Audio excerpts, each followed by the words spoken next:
Can I say that's the first time I've ever been introduced as the delicious Nicci Gerard? I'm very happy.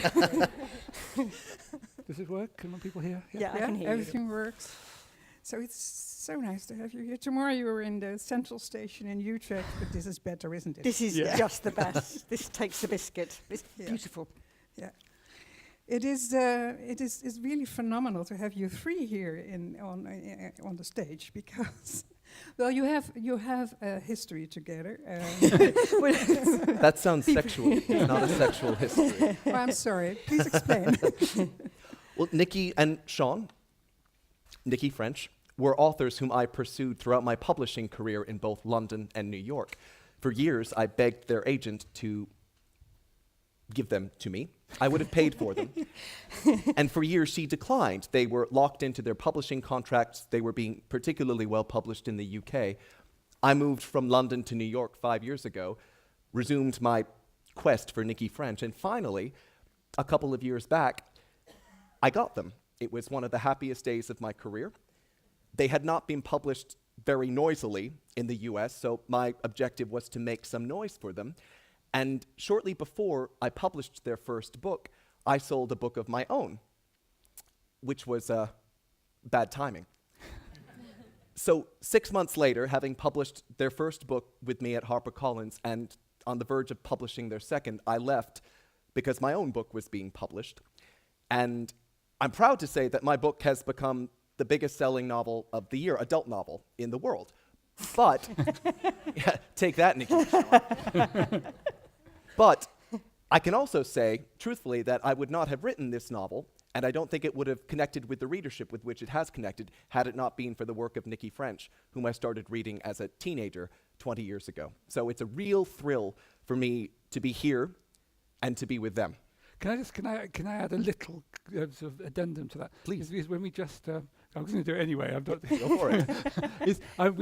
When did we first meet you? Like a year ago? It was a year ago. And then when we arranged, so we were going to meet for the first time, and we were going to meet to have lunch, I think, in London. Mm-hmm. And I think I just got this email, and where you said, "Oh, by the way, I've written this book. Could you have a look at it?" Yes. And there's and this is, and anyone who's been in the literary world, there's a little bit of you that thinks, uh-oh.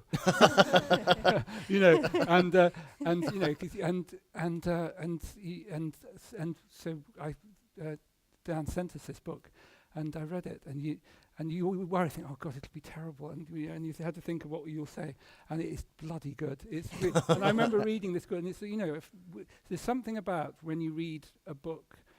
And it's just the same with a film, and it's the same with a play. It's not about you get to the end and you say, after like 2 pages or something, you think, or you will start watching a film and it's like 5 minutes in, and you sink back and think, good, I'm in safe hands. I'm going to enjoy. I'm all right. And it was for a first book. I mean, it's just amazing. It's just For any book. Yeah, but it was just terrific. No, I'm just saying, it deserves all its success. It's a real tour de force. It's a wonderful novel. And very, very moving as well. Anyway, sorry. Enough. Let's talk about those books because, there is an audience here. I think many of you will have read some of the books we will talk about this evening. And we're doing this both Persis Bekkering, young author Persis Bekkering, who just published her own book some months ago. We will join in. It will be a mutual task, I think, and it's better also to have 3 distinguished guests being interviewed by two people. Of course, you can join in with your questions, but we have the mics here, so we will walk to you whenever you have a question. But we first start with our questions. We prepared, and maybe you can start, Persis, with your... Yeah, actually, just continuing on the conversation that you just had, because Dan, I'm going to call you Dan. Please, I answer to anything. AJ Finn, Yes. Dan, okay, just Dan. So The Woman in the Window, as it's called, got published a couple of months ago. Yes. Became a huge success. But before that, you were the editor. You were also a critic before that, if I'm correctly That's informed. correct, for 2 years, yes. So how is it to make the transfer from being an editor to a writer yourself? I imagine that you know all the ingredients for a perfect thriller by now. Well, This pays a lot better. I'll tell you that much. It's a question I'm asked quite often, whether I know the secret ingredients for a bestseller, and I promise I do not. Had I known those ingredients, every single book I published would have been a bestseller. I probably would have written my own book much sooner. You would have become rich much sooner. I Sure, yes. I don't know the ingredients. In publishing, we are constantly astounded by what works and what doesn't work. For example, I remember sitting in an acquisitions meeting at the office of my British employer about 6 years ago. A novel had come in. People were excited about it. I thought it was dreadful. I couldn't see any audience for it. And I remember putting up my hand and saying, I don't even know what 50 Shades of Grey means. I don't get the title. Oops. That novel went on to do quite well, but I don't think too many people could have foreseen that. Just as probably not too many people foresaw Gone Girl, a dark novel about misogyny and matrimony, hitting the way it did. So I don't know the secret ingredients. I do think that the reason my book has connected with the readership is actually much the same reason why Nicci and Sean's books have done so. They toe the line between literary fiction and suspense. And so they can appeal to two distinct audiences that nonetheless share a certain overlap. I enjoyed my job in publishing very much. In fact, I stayed in my job for over a year after selling my book because I so loved most of the authors with whom I worked, including these two. I say most of, they were not in the minority. For about 15 years, starting when I was 21 years old, I struggled with very severe depression. And on my 36th birthday, this was almost 3 years ago, I found myself in the office of a Russian psychiatrist in Manhattan, and I'd consulted him because I wanted to switch medications. I'd been lucky enough during those 15 years to be relatively high functioning. I got my doctorate at Oxford. I held down a pretty high profile publishing job. I had relationships and friendships, but I was on balance quite miserable. So I wanted to switch meds, and after grilling me for an hour and a half, this psychiatrist said, I think you've been misdiagnosed. I don't think you've got depression. I think you've got bipolar disorder. And I argued with him because I'm argumentative. I said, I've seen Homeland, and I've never I've never gone full Carrie. And he said, I think you've got a variant of bipolar called bipolar 2, wherein the highs are not so dizzying, not so manic, but the lows are lower and more enduring. So he took me off my old medication, put me on some new meds, and within 6 weeks, I felt almost altogether restored, totally transformed.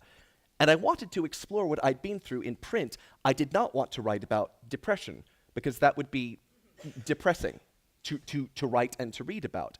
One of the things I love so much about crime fiction is that sometimes, not always, not even often, but sometimes it's a Trojan horse. You can smuggle in provocative or substantive ideas in the guise of a thriller. This is a genre that I had gorged myself on as a kid. I'd made it the subject of my doctoral work at Oxford. I made it the basis of my career. And so I set out to write a thriller about a woman who struggles with mental health issues. And I should stress, this is not a treatise on mental health. It is a thriller. It's supposed to be fun and scary and entertaining. But I like to think that it engages some serious ideas. Looking at the Anglo-Saxon history of writing detectives and thrillers, this is a new persona in a way, because in the old times it was a private detective, for instance, or a nosy old woman like Miss Marple. And now we have here these psychiatrists doing this job. Does that tell something about the time you're living in, that you're both doing this? Can I make it before, Nicci, can I say just one response to that is I think there's always been a connection between crime and the kind of and almost psychology, like psychology and Arthur Conan Doyle he didn't get the idea of Sherlock Holmes from detectives. He got the idea from a doctor who taught him medicine up in Edinburgh, because he'd watched this doctor with a patient would come in and he'd just look at him and he'd guess all these things about, or not guess, he'd work out exactly what the man's job was and all things about him just by looking at his hands and and so I think there's one of the things that Nicci and I, and one of the reasons why we chose the character of Frida Klein is we thought we kind of were interested, the idea of writing about a detective, but we didn't want to write a police procedural. And actually, a therapist is a certain kind of detective, I think. That's true, but I think, I mean, when you say this is a new kind of form within the genre, I would agree with that. And I think that, I mean, this might be just completely wrong, but I think that there's a way in which now, in the 21st century, we've lost belief in authorities. We no longer think that the kind of priest can save us, the doctor can save us, that the lover can save us. That we kind of, I feel now that the person who can save us is ourselves. So it's about, it's a kind of literary genre that's about standing on one's own ground, looking into oneself, taking responsibility for oneself, being one's own truth teller. And that's, I mean, if, you know, Frida, someone like Frida Klein, that's what she does, is she helps people face up to all the fears inside themselves and also face up to all the unattractive, inadmissible things inside themselves. So she doesn't believe, she's not a therapist who believes that she can make people, she doesn't believe in happiness and she doesn't think that's her job. She believes in taking responsibility and agency. And I think that does feel quite a kind of new way of writing about. Yeah. I mean, it's funny, I think when you look at the old, it's strange, when you look at the, say, old Agatha Christie stories, there's a kind of, the madness is in the whole world. I mean, there's this extraordinary kind of idea of the violence that underlies ordinary life, but there's no feeling of the psychological toll that this takes on you. And I mean, that she never, so there's something kind of, and one thing, again, with Frida, we wanted to show, we were very clear it would be a series of books, and you'd see what it's like to go through. You know, Frida at the end, she's really gone through these terrible things, and she and her friends have been marked by what they've gone through. Whereas when you see someone like Hercule Poirot, you know, and you could read them in any order. You never feel this Belgian detective is living with all the agony of having witnessed so much horror. You know, and there is that strange, and I don't think we believe that anymore. Yeah, and your novel is all about, it's about damage. Yes. It's terrible, terrible damage, and then how you deal with that. Yes. When the detective genre came to the fore in the 1850s and 60s, it achieved instant and lasting popularity because it served as a form of moral education. At the end of an Arthur Conan Doyle story or an Agatha Christie novel, you know that the guilty will be punished, the virtuous rewarded or redeemed, and order upheld and restored. It made sense then for the detective to act as a moral authority of such. These days, for various reasons, the police have forfeited their moral authority. Moreover, it seems to me that psychologists are generous people. I created a psychologist as my main character, in part as a response to Frida Klein. I'd never read a story in which a psychotherapist played the detective role. It occurred to me in reading the Frida Klein novels that here was a character who devoted herself to the welfare of others through her curiosity about them. That is, as I said, an act of extraordinary generosity. It also marries well with the inquiries that distinguish a detective novel. Okay, yes. We could go on speaking. You probably got more questions. We could just go on, and you wouldn't have room to ask another question. Oh, please go on.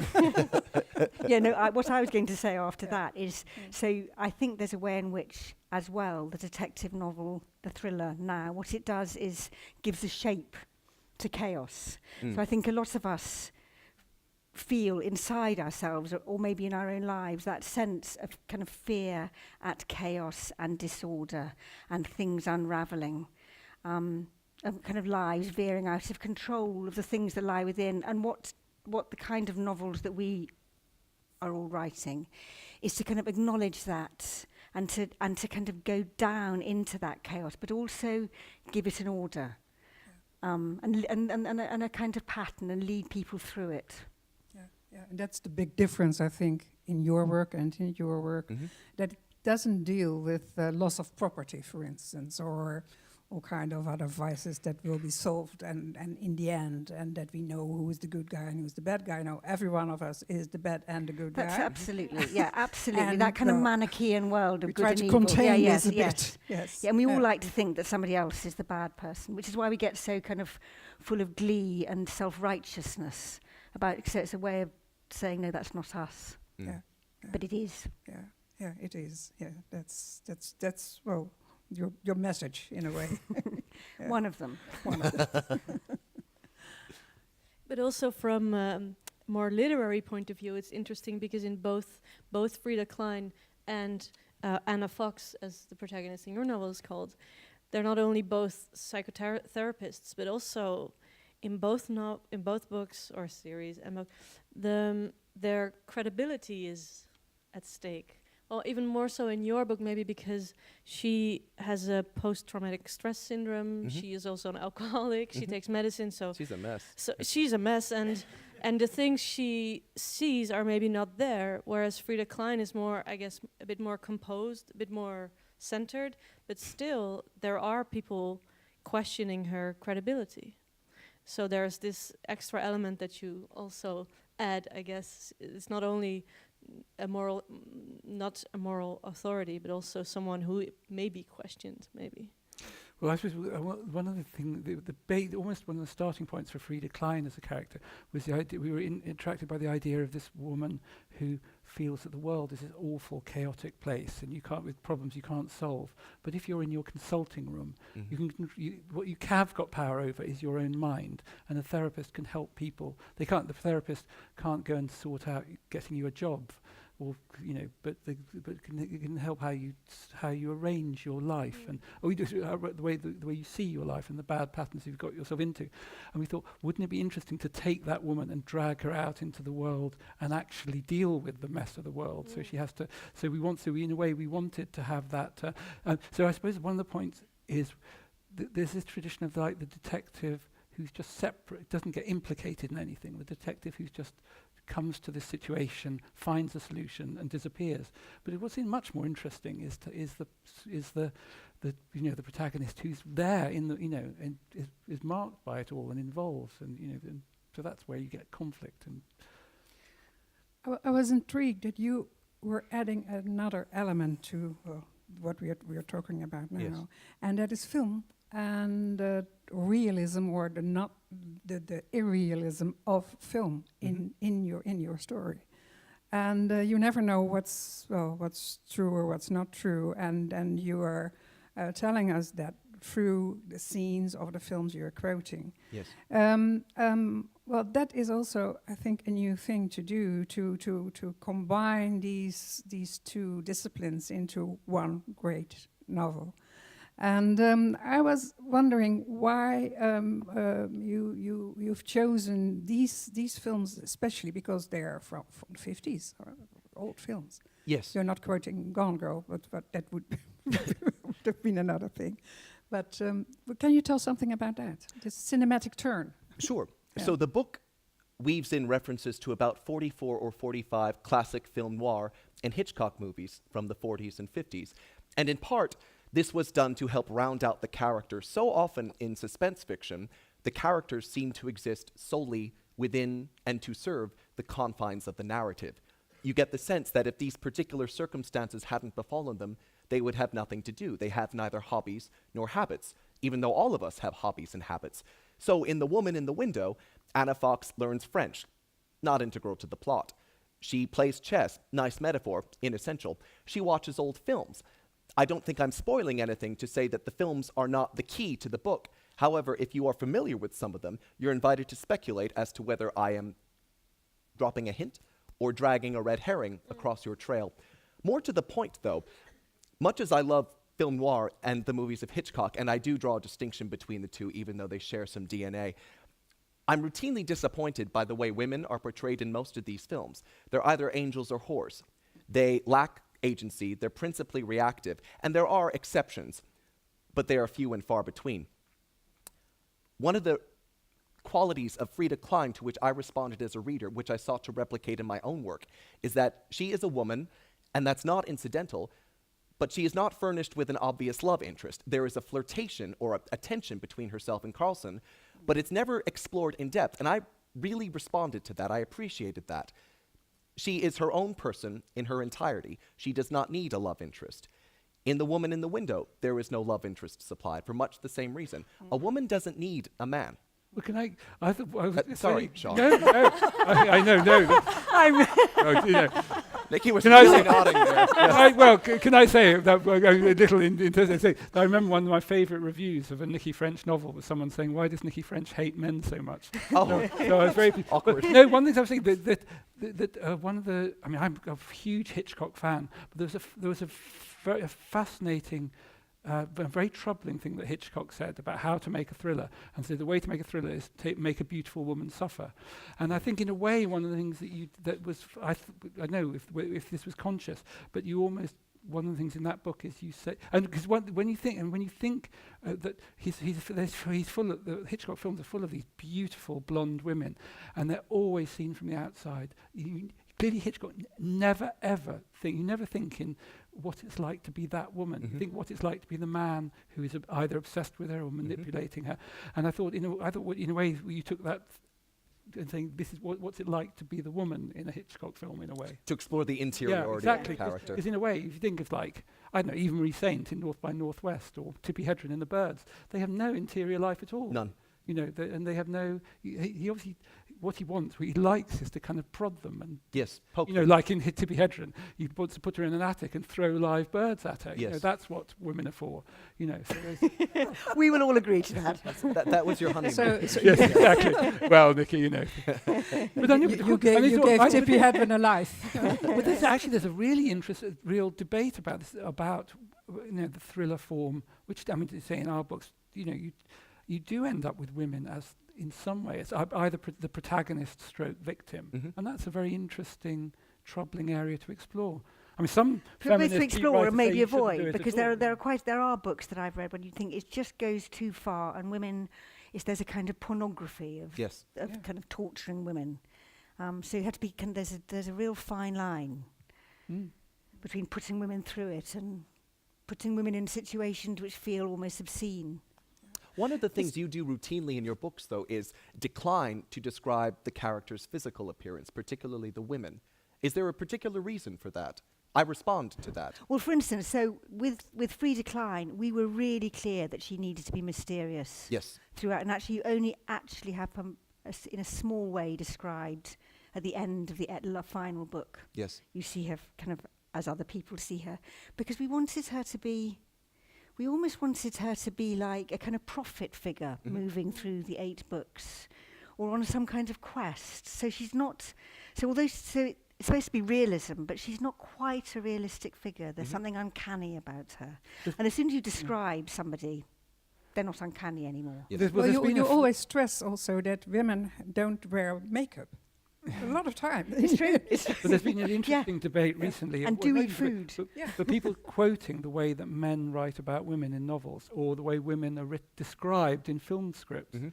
and it's actually, once you quote them, it's really shocking, because in the film scripts it's always she's beautiful but doesn't know it. It's always that kind of thing. But again, it's always object, and there's always, and again, people have been quoted a lot from kind of major novelists like Bellow and Roth and Updike. It's all just endlessly about, they're like babies describing breasts, Yeah, and and there's always the male gaze Yeah, on the woman, exactly. and Yeah. that's And very that's- beautifully done in the woman in the window. That here the woman is gazing, yeah. because she's also spying on her neighbors through a lens, and she's always looking out of the window, and so it's her gaze here that counts. That's a nice inversion of what you just described. Well, the sex object in the book is a man Yes, with a good abs and with good abs. That's yes. But maybe you could elaborate a bit more on what you said. You talked about certain ethics for Frida Klein, or for what happens to women. Were you working with this ethics while writing the Frida Klein series? I think we've worked with that ethic. We've become aware of working with that ethic ever since beginning writing together. I mean, there was an interesting moment when we were writing our 4th standalone book called Beneath the Skin, and we had to we were writing a scene that we just couldn't write, and we couldn't work out why we couldn't write it. And the reason why we couldn't write it is because there was something that it felt like a violation. And that novel, which is narrated by 3 different kind of has 3 different female narrators. So it has a very strange, kind of different structure. The whole point about that novel, we started off from the premise that very often in thrillers and crime novels, the woman is not just kind of tortured. The woman is the object, and not just the object that's looked at. She's the clue. She's the dead body. She's kind of seen only as an object to be inspected, so that the kind of almost like the real hero, the active villain, can be found out. And we wanted to reverse that and make the woman into the subject. And I think with Frida Klein, I think that one of the things that Frida Klein wants to do in every single novel is to look at people who aren't usually looked at. So, we live in London most of the time. Everywhere you walk, there are invisible people kind of hidden in doorways, people who have kind of fallen through all the nets and who we don't see. We literally don't see them, we just walk past them. And so in a way we wanted to have Frida Klein as the person who looked at all of this and who saw it all and who kind of was the witness to it all. Yeah. And still, you didn't mitigate like the violence and cruelties that befall on humans and on women in particular. It's partly one of the things about violence is there's a whole thing of how you. Do you know what? One of there's certain bits, because there is not. Some people say you shouldn't write about violence against women. Just don't do it at all. Find something else to do, and that feels wrong as well, because that's an important, that kind of feeling of vulnerability and threat is important. We have written scenes that are really horrible scenes, because that's the subject matter of certain stories we just felt we had to tell. But what we've always thought is, could anyone get off on this? Could anyone find this exciting? And that's then you're going really wrong if anyone if you're not showing what it, because there's a certain kind of violent film, a kind of Die Hard, Predator, Terminator, which I love. I love that kind of film. But and they're very violent, but it's kind of violence. It's not real. It's a cartoon. Whereas if you see a real fight in the street, if you experience real violence, it's nothing like that. Real violence is it's chaotic, weird, and horrible, really, really kind of disturbing. So when we try and show violence, we try and show what violence is really, the messy awfulness of it, rather than making it seem cool or kind of, people being good at it or finding it enjoyable. In your book, the cinematic element of what you're doing has also to do with, I think, the way we all experience film wherever we go in big cities like New York, for instance. You always, when you're walking around there, you always see, this movie and that movie on every street corner. Yes. Do you on purpose use this heritage, this image heritage we all have in these old 50s films? And we carry that around with us. It's the reference we always have. Is that on purpose also, that you try to use this cultural heritage we all have to evoke cinematic qualities in the book? Very much by design. I've got a fairly keen visual sensibility, although you wouldn't know it from the way I dress, but I do. And this book was informed significantly by a steady diet of classic films, as I mentioned. Yeah. One of the qualities of classic films that I admire so much is the way they reaffirm the value and impact of restraint and suggestion. I remember at age 17 going to the cinema in the States and watching a Wes Craven horror film called Scream. I think it's a fine slasher film, as slasher films go. I remember, though, in the opening sequence, Drew Barrymore's character is literally butchered on screen. She is eviscerated. I wasn't frightened. I felt disgusted. The very next night, for the first time, I watched Psycho. And there was no explicit violence in Psycho. There is the infamous 52-shot shower sequence, but at no point do we see a blade actually puncture flesh. Hitchcock and his peers understood that the mind is a much darker and more dramatic playground for our fears than anything they could project onto the screen. And so the woman in the window does away with graphic violence. There's no explicit sex. There's a liberal dusting of language, because I swear quite a lot myself. But that's as hardcore as the book gets. Okay. But you use what we all know about these Hitchcock scenes, because, well, everyone, I think, knows about the shower scene in Psycho. And there's So a you can shower use scene that. in this book. You yes. can use that Yep. all the time. Well, also, I want to. I hope it didn't come over just being so that Hitchcock. We can just dismiss Hitchcock. I mean, one thing, the great thing about Hitchcock, about a great artist, is you can think, well, we can't. We have to do things differently now. But he stays with us, Mhm. and in a way, if you're honest about yourself, and if you really explore, even if you can't share the feelings, there's Vertigo. There's something it's one of the most terrible portraits of male objectification, male sexual desire, and the complete perversity of male sexual desire. It's just really profound, and you think, God, you recoil from it. But Hitchcock was so honest about. Really, he almost gets rid of almost every bit of the three. He makes a kind of thriller that's not really a thriller. It just is about a man who's just trying to. He's obsessed with recreating a dead woman, and and that's amazing. And the kind of courage. It makes it very disturbing. And the fact that he could get by with doing something like that in the commercial Hollywood cinema of the 1950s is. You think, blimey, it's an extraordinary, it's amazing. And I think But it was necessary to have you free to give these bodies a life and a character, and to know more about them than we already knew from the Hitchcock's film. You gave him a life. Well, I think that would be nice to think. These women. It's not an image anymore. These women and these men, but they have a history. They have their doubts. They have their faults. They are a human being. Well, there was something that Dan said. I can't quite remember the words you used, but they're about being people kind of living within the confines Yes. of a thriller. And one of the things that we often say to ourselves when we're thinking about the book that we want to write is that the people in our thrillers, they really don't want to be in a thriller. And they don't know that they're in a thriller. And they want to be in a kind of rom-com or something, not this. And because actually people often behave in some books or films, people can behave a bit too neatly and kind of, they're in kind of thriller land, whereas our characters are not in thriller land.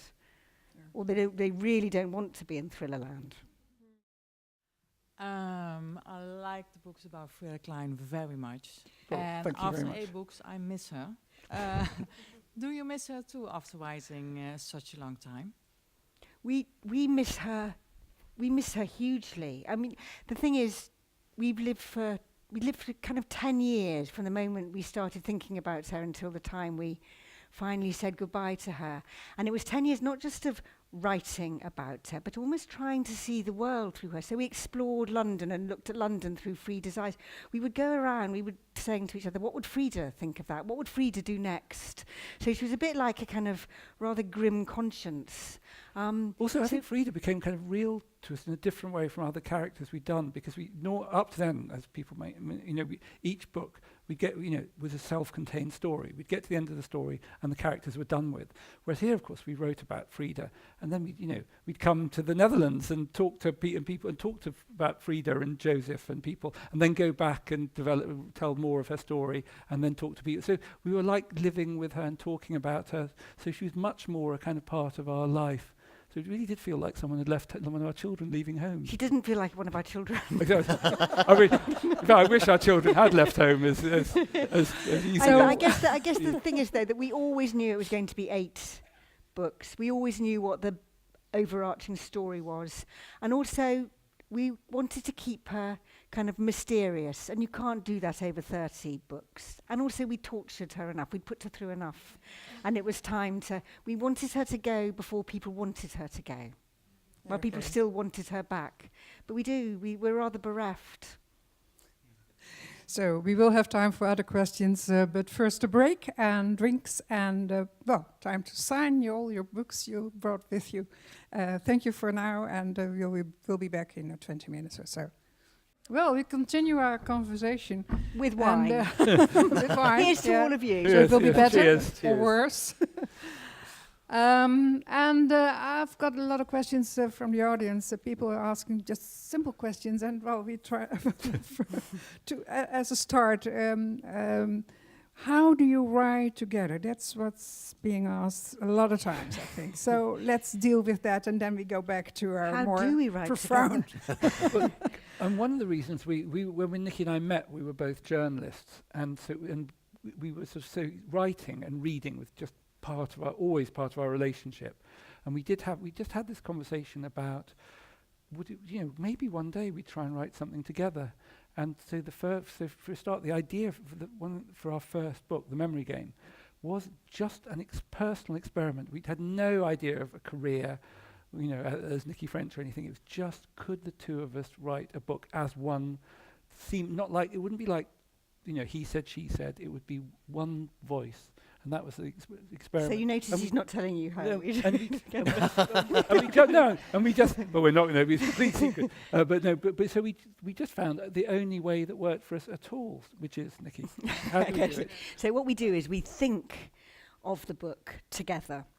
So we sit at the kitchen table drinking tea and coffee and later wine, and we go for long walks, and we have to have an idea that we both kind of want to live with for a year, and we kind of work out what the spine of the book is, what the heart of the book is, what the plot is, who the characters are, what the voice is. And then when we know that we've got the same book in each other's head, as it were, then we start writing, and we never write together. So this is very gendered. I write in an attic at the top of the house, like the mad woman, and Sean writes in a shed in the garden, like something else.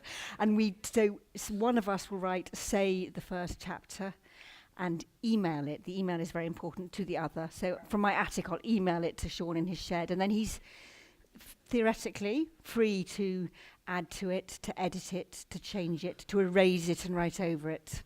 And then he'll write the next bit and email it from the shed back to the attic. And where is this attic based? Is that in London or? No, it's in the country. And I think we really can't. I mean, weirdly, it just happened just yesterday. I was writing an email reply to someone, and Nicci was sitting next to me and leaning over, watching me as I was writing, and we had an argument about that email. That shows. So writing in the same room would be absolutely. We could even so when we come to corrections, if we need to change one sentence or put in a word, even then we never just sit and do it together. One person will go and do it. I think in a way I feel that we get the best of both worlds. So there is a kind of the collaborative, public, social way of writing, but also when you actually are putting words on paper, you need to be on your own. Yeah, you need to kind of sink down into that mysterious bit of oneself and kind of lose touch with the outside. I mean, we did try at the end of the first book that we wrote together, The Memory Game. We thought when we got to the last chapter, we thought we'll have this kind of ritualistic moment of getting to the end of the book and writing the last chapter together. And it was honestly, it was a terrible experience. We sat there for like 3 hours and we wrote a couple of terrible sentences, and we bickered and then erased it all and just couldn't do it. So we can't write together. And we can't even write in the same room as each other generally. Can I say to anyone out there, if you're in a relationship that's a bit wobbly, don't try and solve it by writing a novel together. Writing a novel on your own is difficult. Writing a novel with someone else is really difficult. So it's in a way a symbiotic relationship. So I said, seriously, what it's about we absolutely have to trust each other. So it's not an ego battle. We're both trying to write as Nicci French, and we're both being kind of vulnerable to each other and undignified in front of each other and trusting each other to be each other's best reader. Because writing is such an intimate process. It feels so vulnerable. And yet we're kind of giving each other these kind of unfinished, pulpy things that the other can mutilate. So it's a very kind of rather kind of painful thing to be doing. So we just have to trust each other. Otherwise. But also the strange thing, I think, when sometimes people have this idea that, oh, you were so lucky, these two people, these compatible writers who met, and it's not true.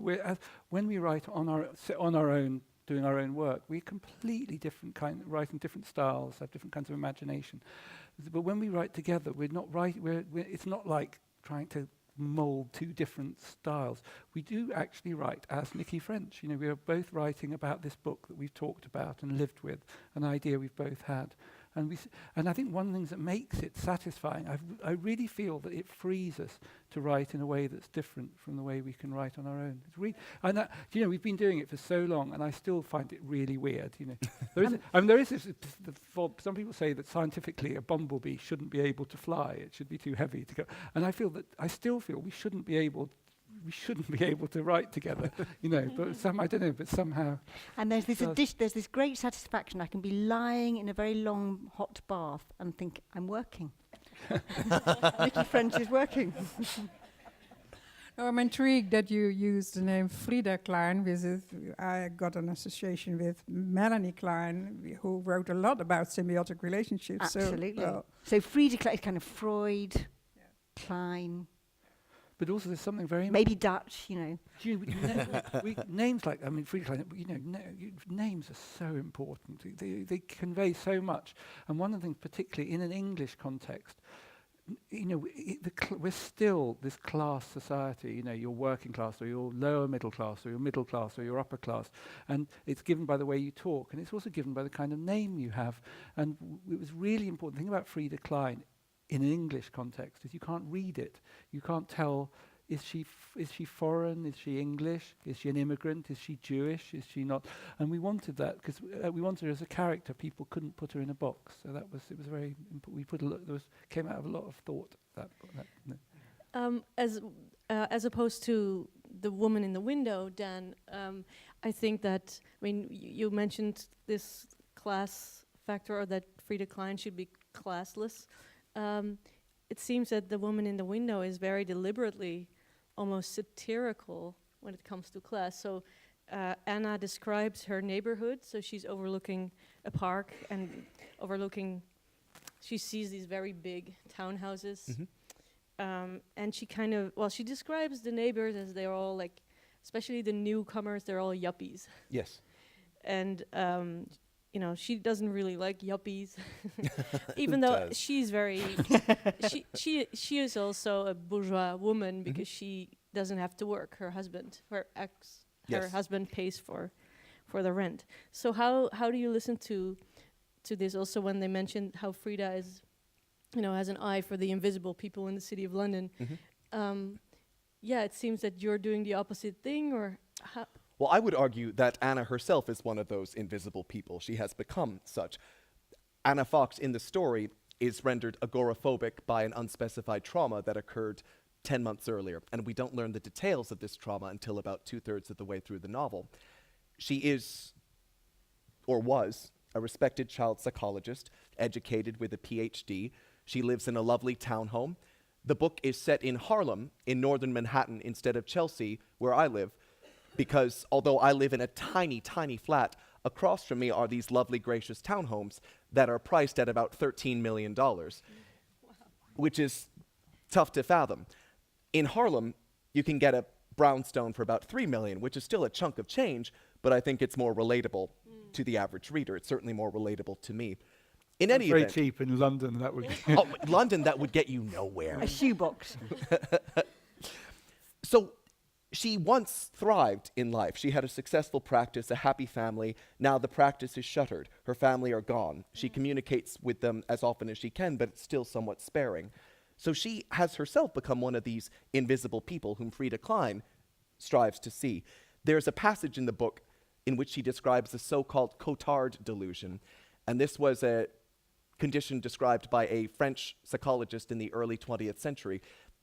Namely, the sufferer believes that he or she is dead and cannot be convinced otherwise. And I thought how poignant if you had a woman once vibrantly alive who now has to sit back and watch from her window as the world surges forward around her and she's powerless to intervene. She might as well be dead. So this provided this shaped a kind of contrast between her and the world outside, that she has become an invisible person and the world outside is like, you know. It's moving on. Yeah. And it's gentrifying. Yeah, exactly. Yes. Yeah. At rare intervals in the story does the character set foot outside her apartment. And in plotting this novel, I couldn't think of too many other novels that set the action between just four walls. And now I know why. It's fucking difficult. I wouldn't do it again, but it demanded a certain degree of narrative ingenuity. So once was enough for me. And a big house. And a big house, yes. It's also just nice to write about, it seemed.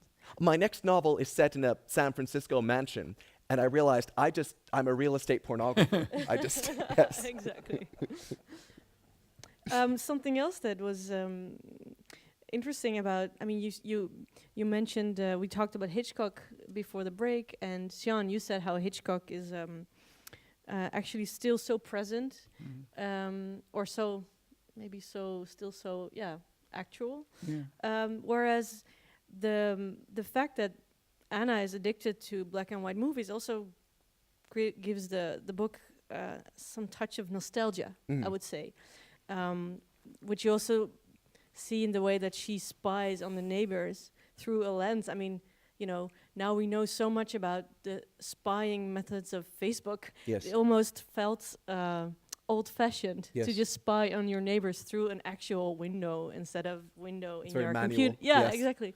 So how this nostalgia, do you share that with your protagonist? I think so. I like to feel that the woman in the window, apart from its forays into the digital realm, could take place at any point in the past 50, 60 years. I wanted very much and tried very much to evoke the timeless sophistication of Hitchcock's films. I was never on social media before becoming an author, not on Facebook, not on Twitter, not on Instagram. And I've recently, and actually not so recently, become horrified by the power of these platforms to misrepresent and mislead. There is an incident I think of quite often. I had just joined Instagram, and a friend of mine had gone on holiday in the Caribbean with his wife, and they posed these pictures of them basking in the surf, radiantly happy, and then upon returning, they announced they were divorcing. And I remember asking them, why? You looked great. And he said, we were miserable. We staged each shot 37 times. And I thought, wow, they were quite deliberately great. misrepresenting themselves. There's another in this story. way. It's yes.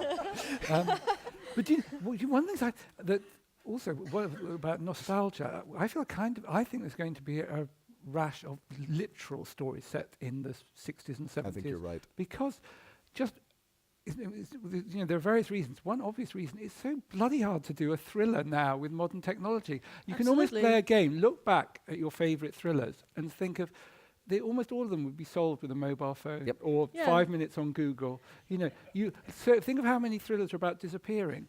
We've had, there are bits where Frida disappears. You really have to think about if you make a character disappear, it's so difficult. Yeah, it was. Yeah. And do you remember, if you think about the traditional things, when people disappeared, that they'd go, I'll go to a hospital, I'll go to a hotel, and I'll go and buy an airplane ticket just with cash.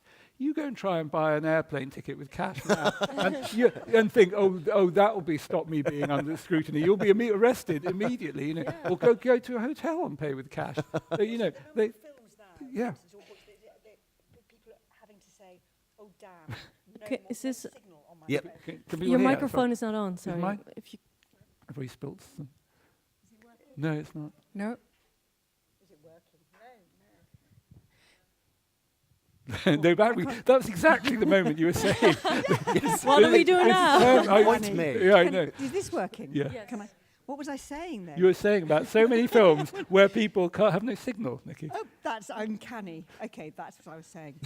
Well, You have because actually, if you think of so many things of say the kind of slasher film, where you say, well, just call the police. Yeah. In a way, there's already in the kind of things we write, there is always a question: why don't they call the police? Yes. You always have to think about, which you face. in You your probably story. had many deliberations about this, because while reading the Frida Klein series, you had to think of this comment Coetzee once made in a letter, I believe. He was discussing the use of mobile phones in fiction, and he said, "I'm not using mobile phones in my fiction because I want to control the situation as a writer. But with a mobile phone, a character can get information at any point, and you lose. You know, you have an extra parameter with the phone. Yeah. Whereas in a thriller, it's so, you know, that's exactly what you're working with which character knows what at what point. Yeah. And so you must have. I mean, complete, in the that's Frida so right, Klein but series, they have Facebook, they have phones. So and how also, do but you- also, there's so many. That's absolutely right. And I'd say further than that, people do so much finding information just by talking to, texting or something. Mhm. And one can use texting to a certain extent in books, and you can have mobile phone things to a certain extent, but it gets pretty boring. It gets you know, dull, doesn't it? Yeah, and And you you have just to break a lot of CCTV cameras. yes, exactly. They're all not working. Yeah. I mean, for example, yes, it's so. I mean, for example, it so happens that that where we live in Suffolk, there was the biggest mass murder of the last 50 years in Britain happened. There were 5 women killed around Ipswich, and he was just caught they looked at the mobile phone things. There was no other investigation involved at all. They just checked all the thing and they found this car, and that was it. That was the investigation. Well, that's not much of a film. No, Frida Klein would be bored. Yeah, I know. And so in a way, you're having to. So no wonder the 30s suddenly seem attractive. I mean, I don't know if you go look at something like All the President's Men. There's a whole long scene where they go basically looking through files, Yes. old files, just looking through them by hand. Something that would take literally a second Yes. on Google. Anyway, so it's got the terrible misery of being a thriller writer in the modern world. Well, what is also intriguing in the Frida Klein novels is that London is transformed into nature, into rivers. It's not a 21st century city anymore. It is a city of those rivers that are in the ground and you never see them. And was that deliberately done too? This nature culture thing in the Frida Klein novels. You should. I mean, it was absolutely when we thought about Frida. Is that working? When we thought about Frida, we thought about Frida in London, Frida walking often at night in London, and the idea for the secret rivers. I mean, for those of you who don't know, each of the novels in the Frida Klein series has its own particular hidden river, which feeds invisibly into the Thames. And most Londoners don't even know they're there, but they inform the city. They're in the kind of shape of the roads, they're in the names. You can sometimes hear the trickle of rivers through gratings, but you can't see them. And it seemed like a really very good metaphor as well for Frida, because that's what she does as a psychotherapist, the kind of secrets that we have. We might not even know we have them, but we kind of carry that, they kind of change the way we behave. So that was very conscious, but also there's something just about what lies beneath. I mean, people often kind of look up to the sky, they look up at this kind of tall buildings and the things that are kind of blocking their view. And I guess we were interested in what lies beneath, what lies under, the kind of things in the darkness, the things that are hidden. And cities are just layer upon layer of history and tragedy and secret that have been covered over and over and over by time passing, but they're still there kind of underneath our feet, and they still change the way that we kind of think and behave, and we can feel them somehow. And I think you're right. I think there is, one way to think of London is like a kind of natural landscape that if just, think of it just being destroyed and and falling and then being rebuilt. And it's more, and if you look at the London over 2,000 years, just the shape of it, it's like an organism that moves around and shifts and gradually sort of absorbs the villages around it. So it is more, yes, I think it's more, there is something, it's like a natural thing that's beyond any kind of control.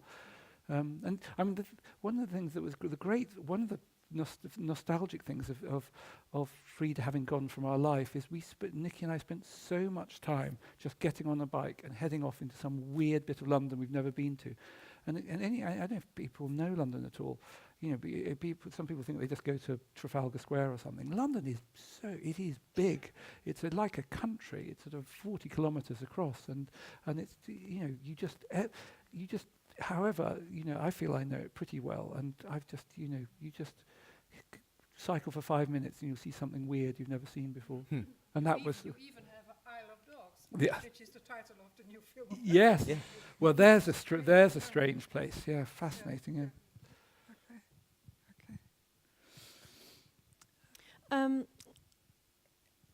Over the course of the years, while writing the Frida Klein series, how did not only London but how did the UK change? I mean, you mentioned Brexit. Oh God! Don't. No, but just- no. Okay, yeah. This I Brexit. realize that this question is very big and very wide, but and painful. But you know, Brexit has been mentioned quite a few times in the novel, so it just made me curious how you. Well, we were very careful not. We really tried to avoid direct political things because that becomes really problematic. But we wanted to show, just London just keeps. We were very clear from the beginning. We were going to write each novel was going to be set in London while we were writing it, and I suppose so. We wanted to try really to show that in a way, as Nicci was saying, it's like the London slightly below the surface. And one, it's a city that's as it always has been, is full of kind of immigrants. People come, the people who are not meant to be there, or people who are very precarious, and you know, but we weren't when we started writing. You know, Joseph burst into the novel in the first book, this Ukrainian builder.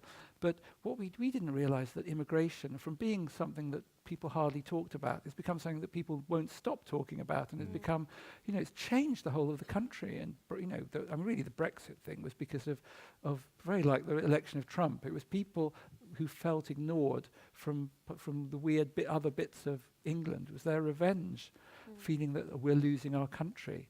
And so we really wanted to try and capture that sort of Britain, sort of in the story. Is that why Russian finishes it off? Well, yes, exactly. Be careful. Well, it's a spoiler, yes.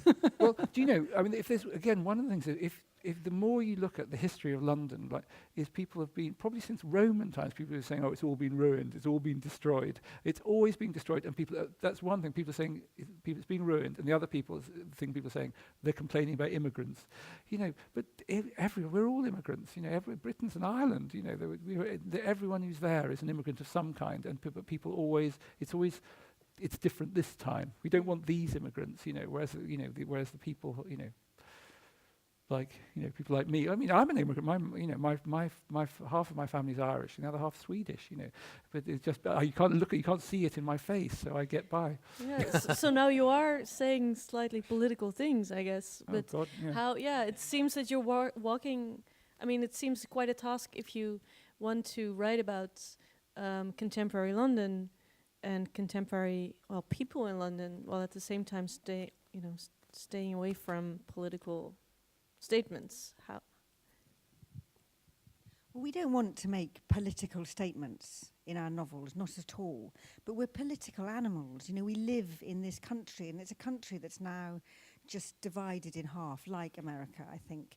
There's a sense of a kind of civil war, a kind of silent, vicious civil war going on, and everyone feeling misunderstood by the other side. So we never set out to write a kind of pro-Brexit or an anti-Brexit novel, but we set out to think about what is it like living in a country, living in a city, in Frida Klein's case, which is full of people who now feel like they're unwanted and they're outsiders and they're scared and they're full of dread and they don't know what their future holds and they don't know if that person standing on the street corner is looking at them with hatred now. And so everybody's suddenly in this, so it's a sense of everybody feels precarious now, I think, in one way or another.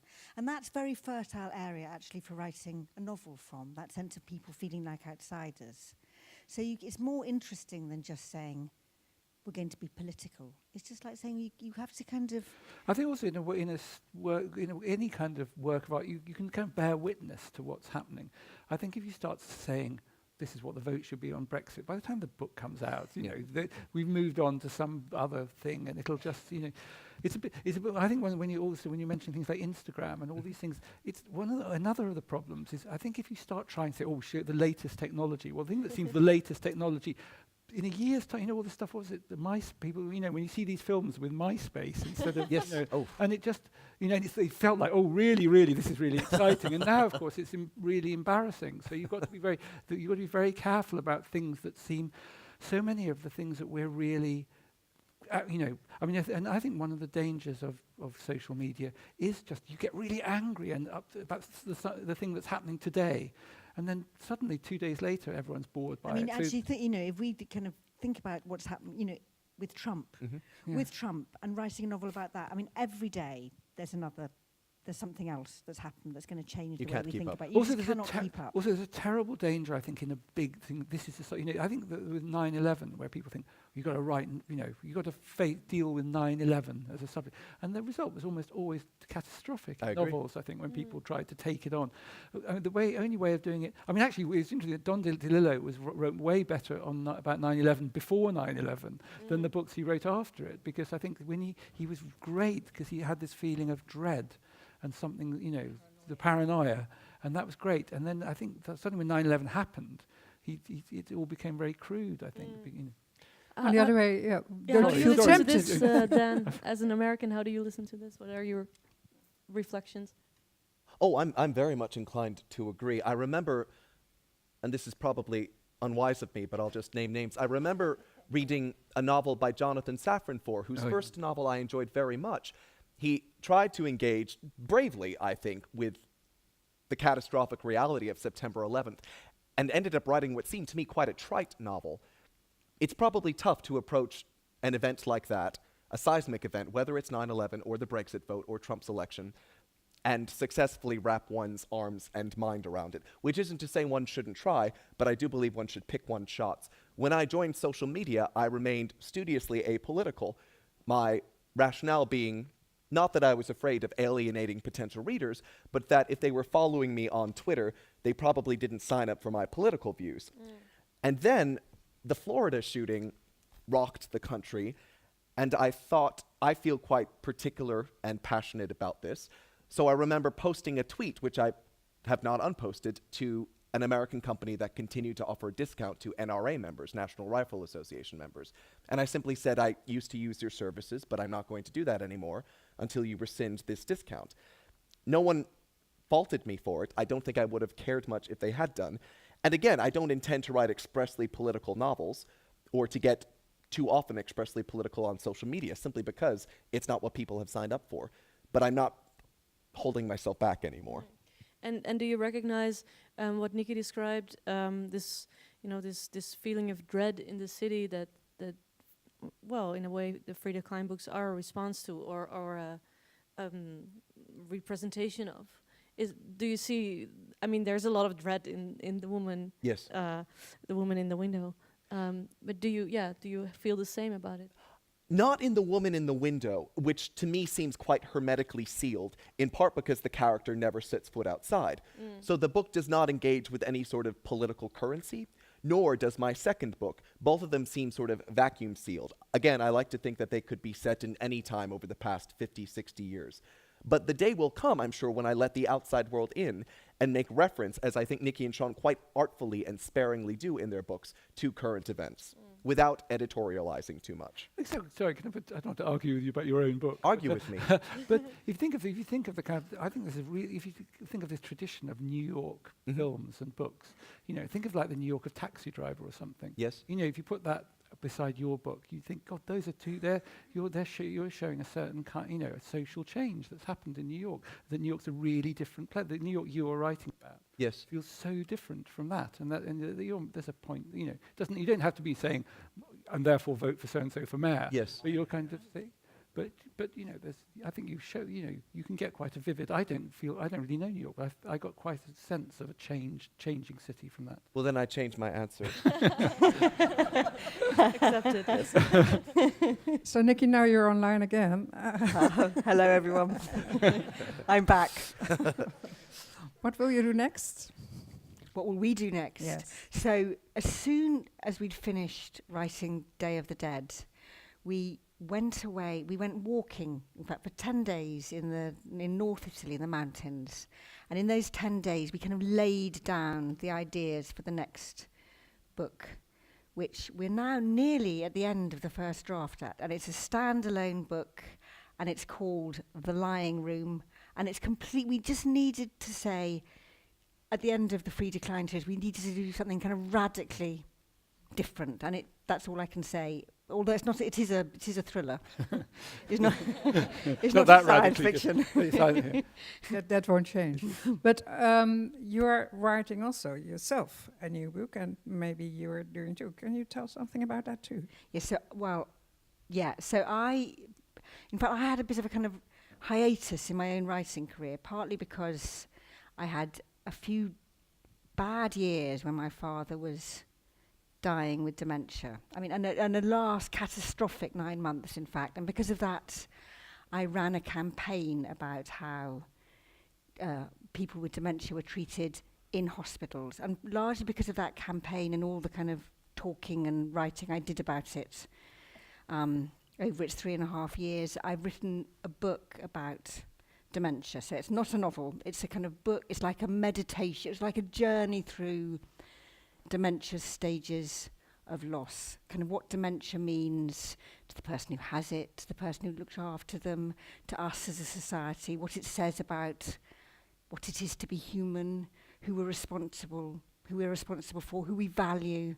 And it's called Words Fail Us, and it's coming out at the beginning of next year. And it's taken up, that campaign and that book has taken up all my energy outside Nicci French, really. So I'm quite glad that it's now kind of being laid to rest. It's my way of saying goodbye to my father, I guess. But it's also about personality, about loss of personality. What is a personality? What is a self? Do we just value people who are autonomous and independent and successful and ambitious and young and healthy and vigorous and in charge of their own lives? Or do we value people when they cease to know who they are themselves? At what stage do we say they no longer have as much value as we have? Do we ever say that? So it's kind of questioning that. And it doesn't have an answer, because nobody has an answer to that, but it's full of those kind of questions. And you? Well, I'm working on a book at the moment, which I have to say I'm sort of I've written about half of it, and I don't quite know what it is, and I haven't even told Nicci what it's about, so I'm not going to tell you what it's about. Why not? Well, do you know that? Give him some more wine. Yeah, exactly. Do you know one thing that there aren't? I mean, it's writers. I'm always fascinated by other writers and how they're different. And some writers are very incredibly open. They kind of write something and they show it to friends and they show it to everyone. And Sean is not like that. But also Nicci, you only email. We've never been like that. We never show people our work in progress. I show it when it's finished. But so he's not telling you, is what he said. I noticed that. Yes.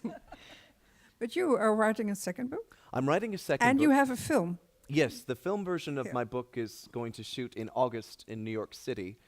I'm very excited about it. The star is Amy Adams, good. Yes, I love Amy Adams. I love Yes. it. Oh, me too.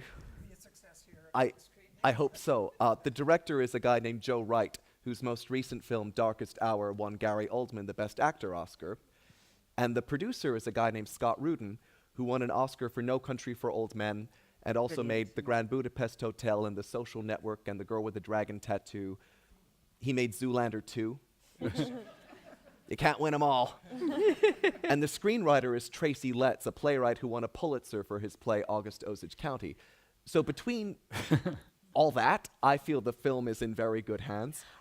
Are you going to be an extra? Well, I want to be an extra. You have to be a dead body. Or I oh no, that sounded rude. I didn't mean that. You're not the first. You can do a Hitchcock. I would love to do a Hitchcock. I was saying to my publishers earlier, there is a scene set in a cafe, and I thought I could be in the background sipping a coffee, but I know myself, and I would lean into frame. So it's probably best I avoid it. So I'll be on set, but off camera. We look out No, for I you, think you yes. should definitely be an extra. I'd like that very I much. think you should. I could be the guy with the abs, except I don't have abs. But do you have any influence on the results, or you gave it it's out of your hands? It's now? out of my hands. It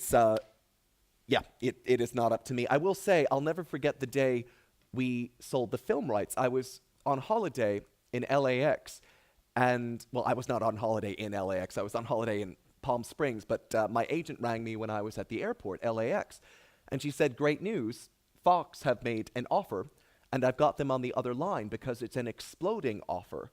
And I said, oh, that sounds both sexy and dangerous. What does that mean? And she said, it means that you're going to have to say yes or no to the offer right now as soon as I tell you, and then I'll get on the other line with them. I said, all right, dreading her follow-up. What's the offer, I said. And she said, well, it's $1 million. Do you want it? So I put her on hold just to teach her a lesson. And then I accepted, and I wanted to tell someone in the airport about this, but there was no one in the terminal with me except for this lovely Japanese family, a mother and a father, and their 4-year-old child. And I hadn't heard them speaking English, and I don't speak Japanese. So I just turned to them and smiled and gave them a thumbs up. And bless them, every single one of them, including the kid, did the same thing.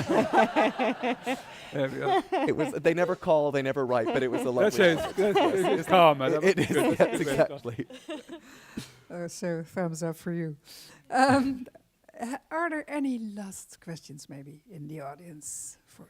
Ik ren wel even omhoog.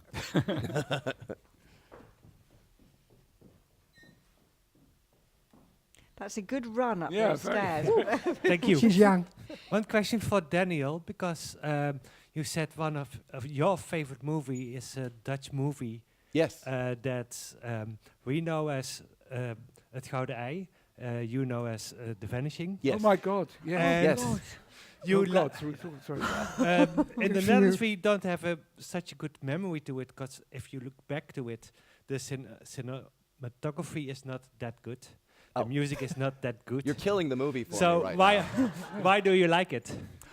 I have a very specific reason for liking this movie. I thought the Dutch title was Spoorloos. Spoorloos. Okay. But the book was The Golden Egg, correct? Yes, got it. Yeah, by Tim Krabbe. There we go, thank you. So when I was 8 years old, this was 1988, my parents took me to a movie theater because they wanted to go shopping and they didn't want to pay for a babysitter. My parents are very nurturing. So they dropped me off and said, find something to watch. And there was only one film to watch, and it was The Vanishing. Oh my God. I know. Aged 8. Age 8. That is So oh. How young most you are. people, I assume, have seen this film. It is horrifying. Stanley Kubrick said it was the scariest movie Yeah. he'd ever seen. So can I interrupt for 1 second? I saw The Vanishing. I used to was a film critic Of at course. that time, and at the end of the film, I won't maybe I won't spoil it if anyone hasn't seen. I thought I was literally having a heart attack. Yes. I really came out of the street, and I thought I'm going to have to go straight to the Yep. hospital. It Yes. was And so- you weren't 8. You were Yeah, not I was, eight. no, I was. So I was. I'm afraid. It was. I was, yep. Have you seen the American remake? It's god-awful. It's Where the same they director. they take the thing, The from Thing. Vanishing that is so frightening that it Yes. makes you. And they took it unbelievably. They tacked on a yeah. different ending. I think I prefer that. Oh, yeah. So I was 8. This is why I'm so depressed now, actually. And I remember thinking, I'm horrified by this, but I could not take my eyes off the screen. And had there been a drop of bloodshed, I would have left, because I don't do bloodshed. There isn't. There's not an ounce of it in the film. It made such an impact on me. And as I spoke earlier about how Hitchcock and his peers affirmed the value of restraint and suggestion in film, I think that's a movie that does that beautifully. Also, can I just add that it's going from what Nicci was saying about people who don't, the idea of, often in thriller, as she was saying, people seem to know they're in a thriller. One of the great things about, that film is so unlike Hitchcock, really. Yes. But it does have something in common, say, with Psycho, is it really starts off as one kind of a film and it's got this great beginning with this couple in a car who just have They're a in love bickering, we're kind of having a row. Yes. And you feel it's about this couple, and they pull into a garage, and then it suddenly, and it actually happens that just the way in real life when something happens, and you just don't believe it, this guy doesn't obviously the woman disappears, Mhm. and he just can't believe that his life has changed, and it's an amazing. I'd never want to see it again, but I think it's a great film. So we do have a film culture. That's good news. Yeah. It is extraordinary. Any other questions? Up there. Yeah. Dankjewel. Would you consider making the Frida Klein series into a film as well?